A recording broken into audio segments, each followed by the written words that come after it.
So when I go out to make photographs, while there are themes, I don't know I'm doing themes usually. It usually takes me a couple of years before I realize, oh hell, you're drawn to those, that's a theme, right? And whenever I try to do a theme, it just falls on its face. So I kind of just go out and chicken scratch and find what I like, and then ultimately they become themes. But I'm looking for textures most of the time, predominantly black and white because of the textures. One of the things that are themey is the urban. We've seen three different people's stuff's urban. And first let me say I kind of feel like the Oreo here because I'm running behind Steve and Peter, and now I got the Harlan's to follow along, so you guys will forget about these in a few minutes, I'm sure. But Peter mentioned a little bit. When I'm photographing this or this, it's not because I think it's urban blight or urban decay or poor people or whatever, right? I'm looking at that going, this is transient, this is leaving, this is gone.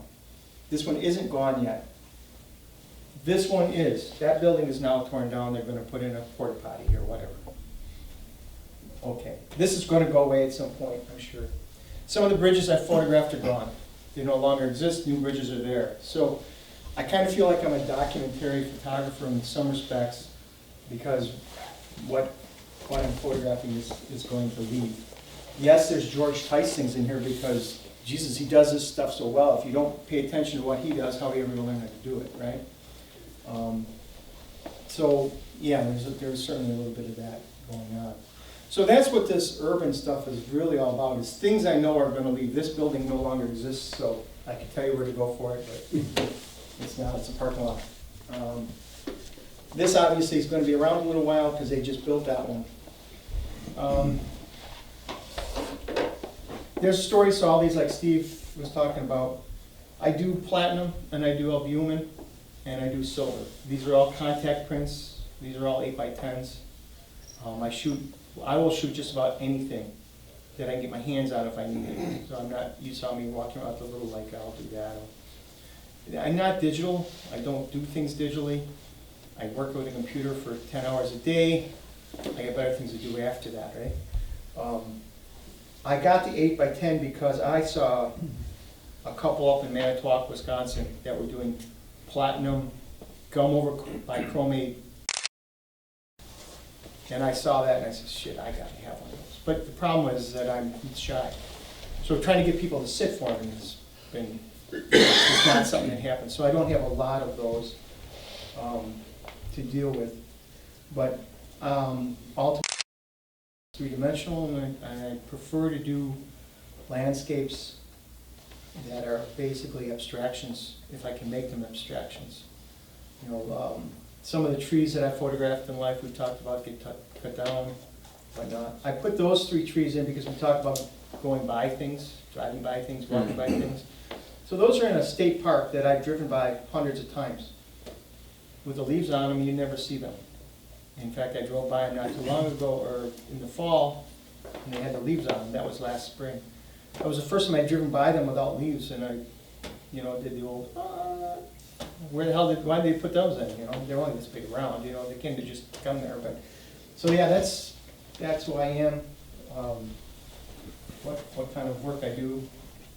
So I don't have any albumins in the works. I haven't done that in a little while, but it is something I try to do. It's very hard. It's an easy process, but the negative has to be so contrasty that to make a good one is a little bit harder to do than the rest of these.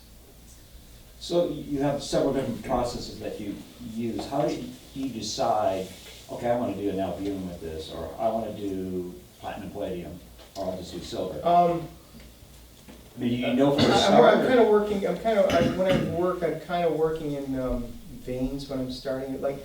Like this image, I just knew that has to be a silver print. Now sometimes I print all 3 to see which one I like better.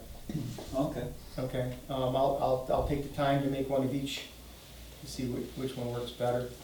And what have you found when you do it that way? Is there a certain lighting or No. anything that makes one better than the other? It's just how I feel when I'm doing it.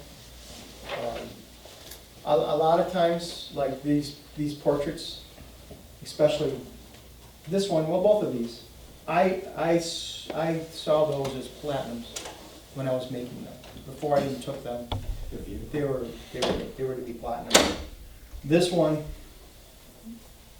I've not tried to do it, but I don't know that it would come off vibrantly the way it does. Platinum has a different feeling to it. And I don't think that I could make an albumen that would satisfy me for that, because it's just got a different tonal range to it. I'm not so sure that these work as platinums, to be honest with you. I haven't printed these in silver yet. These are kind of probably still wet a little bit, but they're very, I do like them. I'm interested to see how they come out. They may come out grayish and not have that vibrancy. So we'll see how those look. Now that I've got these, this is the first time I've seen these three together. I'm very interested to take that one and make it I was just platinum. thinking that. That one now with this, I've changed how I'm doing some of my platinum work. I think that would look much better as a platinum. Are you doing pure platinum or are you doing? No, I don't like pure platinum because I don't like the DMAX that it gives me. So there is palladium, I'm sorry, it's not pure platinum, it's not pure palladium, it's a mixture. So there's a, I don't know what the percentages, some of them are different than others, but yeah, so all of these are printed with a light bulb. Right, well, I've got enlargers, I don't actually like using them. They're a pain in the ass. When you enlarge a dust spot, dust spot looks like a dust spot, but when you enlarge it, it's like that. Now, how do you fill all that in, And sometimes in the upper atmosphere, that gives you a nice softness. Yeah. Yeah, definitely. Nice stuff. Yeah, this is the first time I've seen a larger number of the urban type building work, and I think it really, some of these images that you can just walk right into, and very much enjoy that.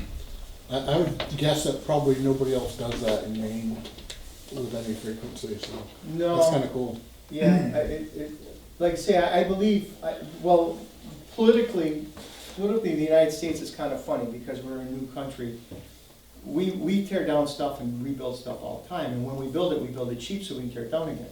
Europe does not do that. I was talking to somebody who was living in Europe for a few years. He's from the States. He says, Jim, when they build buildings, Jesus, he says, it's 200, 300, 400 years old. They plan on this stuff sticking around. And they use materials that will stick around that way. And if you guys ever get to go to Bern, Switzerland, if anybody been there, there's a whole section of town that's from 1500s. Yeah. It's the most beautiful architectural stuff. I want to go there with a view camera because it's just gorgeous. My university in Belgium, my dorm room was 1684. There Yeah. was like carved in on the one windows. by the floor. Here we build it out of aluminum and drywall so we can bulldoze it quick and put up another, Tim Hortons or, you guys don't have those here, Dunkin' Donuts, yeah. IKEA syndrome. Well, there's that, or McDonald's, or, another Walmart or whatever, so I believe, and that's happening here in Booth Bay. This is gonna change, because big money has moved into Booth Bay, and they're pushing out the artists.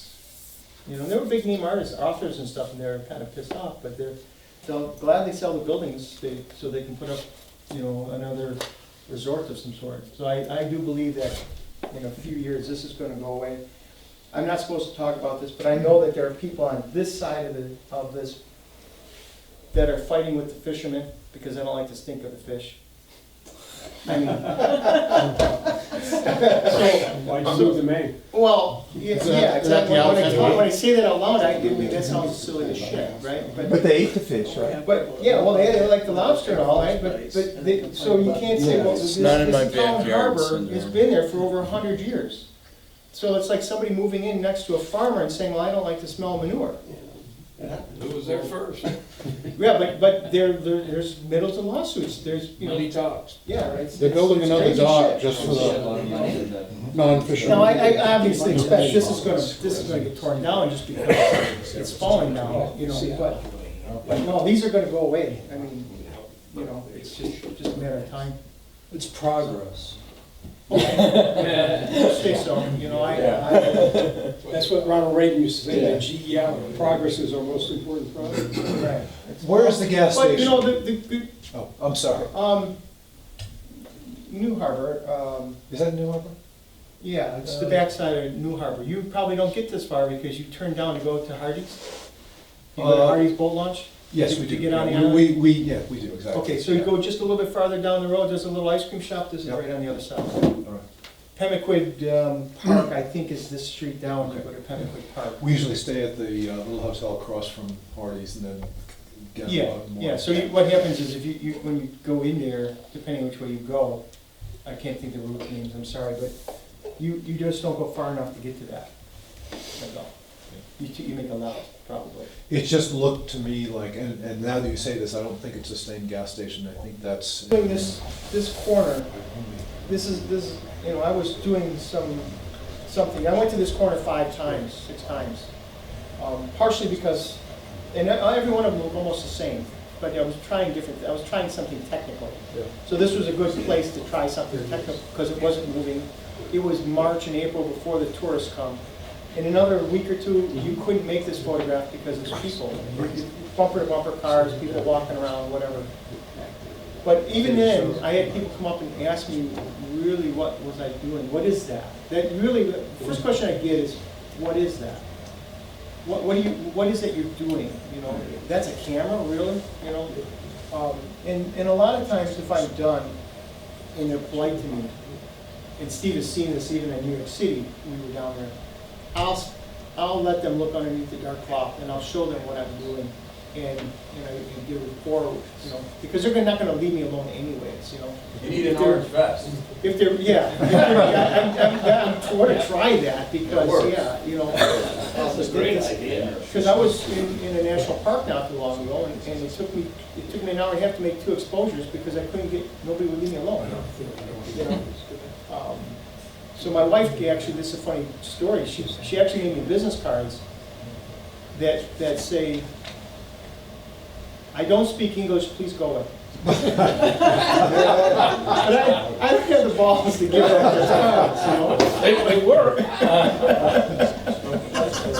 But the orange vest thing and the cone, I'm definitely going to try that. Yeah. So, but yeah, for the most part, people really don't understand. No, takeaway is that the person who's teaching me how to oil paint, we set up oil paint, plein air painting, nobody asks me what I'm doing. I don't get bothered at all, you know. They might have to come over and choke and say it looks nice, but that's a different, you know, issue, but they don't ask, they don't bother me. I'm sorry, I gotta say one more thing. I have to rephrase my question to emphasize that I was asking it in the context of historical preservation. Do people appreciate what you're doing from that? Nobody asks me Okay. that. Nobody seems to care about that. And I have a good friend in Milwaukee who, in the early 70s, saw this happening in Milwaukee with historic buildings. And he had the wherewithal to get an 11 by 14 and document that. Now, he's not a great art photographer. He was a commercial photographer on the side, so not all of his negatives are perfect. But he has hundreds, if not thousands, of 11 by 14 prints. He's in his 80s now, and he's trying to scan all of that so that what he said to me when I saw him a couple months ago was, Jim, I want to play my music. I want to interpret my music before I pass away and everybody else takes the shit, throws it away, or does whatever they do with it. You know, and so he's making enlargements, digital and print, because he said, Jim, I've never been a good darkroom photographer. I can't do what you do. But on the computer, it's giving me a chance to at least get prints of this stuff, so I can. He's doing nice work. It really is nice. So I think I took away a lot from him on that. Though I had seen it happening, and again, I didn't really know I was doing this until after a few years, and all of a sudden, shit, I got 6, 8, 9, 10, got lots more of these things. So I'm sure it'll keep going, because because progress keeps happening. Well, thank you, Chairman.